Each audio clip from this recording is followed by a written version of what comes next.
اعوذ باللہ من الشیطان الرجیم، بسم اللہ الرحمن الرحیم۔ ڈیئر لسنرز، السلام علیکم۔ سب سے پہلے تو تمام عاشقان رسول کو جشن ولادت نبی بہت بہت مبارک ہو۔ تو سب سے پہلے تو جو لوگ یہ سوال کرتے ہیں کہ میلاد النبی منانا ناجائز ہے، تو سب سے پہلے میں انہیں بتانا چاہتا ہوں کہ وہ اسلام کو سمجھیں کہ اسلام کیا ہے۔ اسلام یہ ہے کہ حضور صلی اللہ علیہ وسلم نے جو فرمایا وہ اسلام ہے، حضور محمد صلی اللہ علیہ وسلم نے جو کیا وہ اسلام ہے، اور حضور صلی اللہ علیہ وسلم نے جس چیز کو کرنے کا اور جس چیز سے منع نہیں کیا، یعنی جس چیز کو کرنے کا حکم دیا اور جس چیز سے منع نہیں فرمایا، وہ بھی اسلام ہے۔ تو سب سے پہلی دلیل تو میں قرآن مجید سے دینے لگا ہوں کہ قرآن مجید میں سب سے پہلے سورۃ البقرہ میں ہی ذکر ہے حضرت آدم علیہ السلام کا۔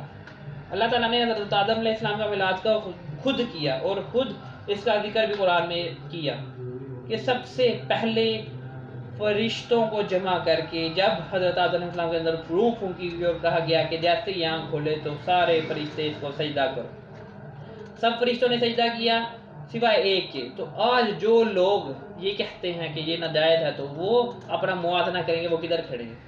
شیطان نے سجدہ نہیں کیا، تو ابلیس وہ اس وقت ایک بہت ہی بڑا نیک فرشتہ تھا، لیکن اللہ کا حکم نہ ماننے کی وجہ سے دھتکار دیا گیا اور ہمیشہ کے لیے اسے شیطان بنا دیا گیا۔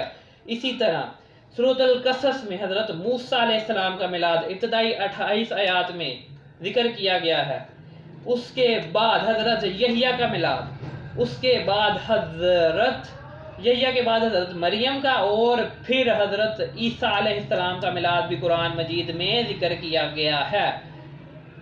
اور پھر جو کہتے ہیں کہ جی عیدیں صرف دو ہی ہیں، تو وہ یہ سمجھ ان کو شاید پتہ ہی نہیں کہ آپ صلی اللہ علیہ وسلم نے خود فرمایا، صحیح مسلم کی روایت ہے کہ آپ صلی اللہ علیہ وسلم نے فرمایا کہ یوم التشکر اور یوم نحر یہ بھی عید کے دن ہے، اور جمعے کا دن بھی عید کا دن ہے۔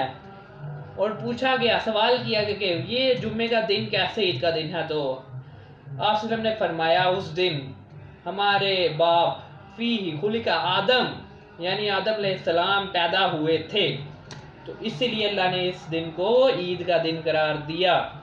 تو پھر جس دن آدم علیہ السلام پیدا ہوئے ہوں وہ عید کا دن، اور جس دن ہمارے پیارے نبی حضرت محمد صلی اللہ علیہ وسلم دو جہاں کے مالک وہ پیدا ہوئے ہوں، تو وہ دن کیسے نہیں عید کا ہو سکتا۔ اور پھر حضرت عیسیٰ علیہ السلام کا واقعہ تو یاد ہی ہوگا کہ جب حضرت عیسیٰ علیہ السلام کی ولادت تھی تو حضرت مریم کے پاس پینے کے لیے پانی تک نہ تھا، تو پھر حضرت اللہ تعالیٰ نے خود ان کو کہا کہ یہ جو درخت ہے اس کو ہاتھ لگاؤ۔